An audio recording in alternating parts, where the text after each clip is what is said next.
Terima kasih pemirsa, Anda masih bersama kami dalam Berita TV-mu. Puncak acara Hari Kesehatan Jiwa Sedunia tahun 2024 yang berlangsung di Rumah Sakit Jiwa Profesor Muhammad Ildren berlangsung meriah.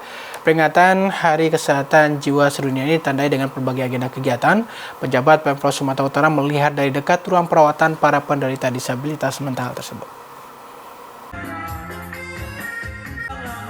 Tarian dan nyanyian tadi tidak dilakukan oleh penyanyi profesional, tetapi oleh penari dan penyanyi penyandang disabilitas mental yang sedang dirawat di Rumah Sakit Khusus Jiwa Muhammad Ildren milik pemerintah Provinsi Sumatera Utara. Rumah Sakit Khusus Jiwa Muhammad Ildren kini terus melakukan inovasi dan pengembangan hingga menjadi rumah sakit yang nyaman dan ceria. Ismail Lubis yang kini diamanahkan pemerintah untuk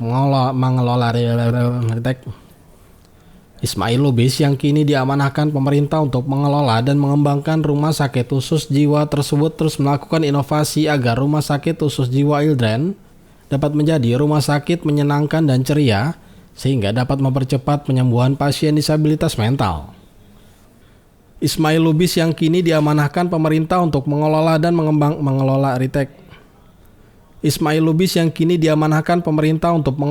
mengembangkan rumah sakit khusus jiwa tersebut terus melakukan inovasi agar rumah sakit khusus jiwa Ildren dapat menjadi rumah sakit menyenangkan dan ceria sehingga dapat mempercepat penyembuhan pasien disabilitas mental.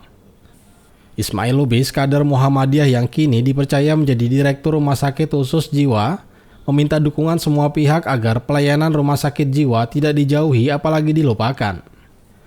Ismail Lubis mendampingi pejabat Pemprov Sumatera Utara Mana Wasalwa Lubis, staf ahli Gubernur bidang ekonomi, keuangan, pembangunan riset, dan sumber daya alam. Mana Wasalwa Lubis bersama tamu lainnya seperti pimpinan wilayah Aisyah Sumatera Utara, Murniati Lubis, dan Yuniar R. Yoga, mitra kerja, dan lain-lain mendatangi ruang perawatan pasien perempuan dan laki-laki.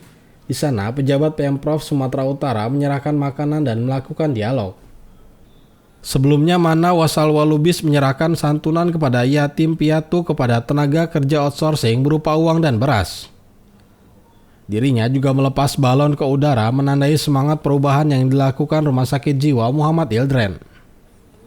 Direktur Rumah Sakit Khusus Jiwa Muhammad Ildren mengatakan rumah sakit yang dipimpin akan terus melakukan inovasi dan pengembangan. Dari HKDS ini, kita mohon bantuan kepada semua OPD dan seluruh hadirin yang hadir. Mari kita buang stigma itu. Makanya saya ingin, di mana kalian rumah saya akan minum kopi atau duduk bersama kalian. Saya bilang sama adik-adik tadi. Mereka ini sangat rindu rumah. Selama ini rumah sakit jiwa ini hanya dibikin sebagai panti penitipan. Sebenarnya pengobatan mereka 21 sampai 40 hari sudah selesai. Mereka harusnya kembali, tapi terkadang keluarga mungkin, ya, artinya susah merawatnya. Maka nanti ada layanan daycare, misalnya susah merawatnya, bisa dari rumah tidak dirawat, tapi datang ke poli psikososial kita untuk rawatan harian.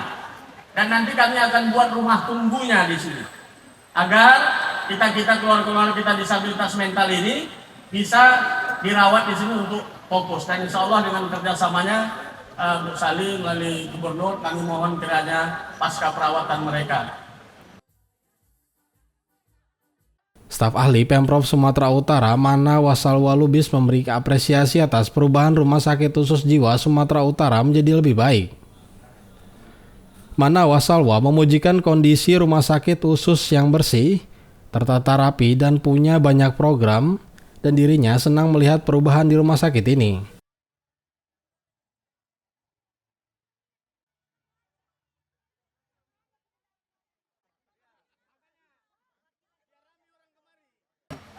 Kesehatan jiwa merupakan aspek yang sangat penting dalam kehidupan sehari-hari. Pekerjaan bisa menjadi salah satu faktor yang berkontribusi terhadap masalah kesehatan jiwa. Masalah kesehatan jiwa tidak hanya berdampak pada kualitas hidup secara keseluruhan, tetapi juga mempengaruhi produktivitas di tempat kerja. Kesehatan jiwa yang baik dapat memberikan pengaruh yang positif dan sebaliknya masalah kesehatan jiwa juga dapat menyebabkan penurunan kinerja dan produktivitas kerja. Kegiatan Hari Kesehatan Jiwa Dunia yang diperingati pada 10 Oktober ditandai dengan berlangsungnya talk show dan menjadi momentum untuk mengajak masyarakat memeriksa kesehatan jiwa sejak dini. Saiful Hadi memberitakan dari Medan, Sumatera Utara.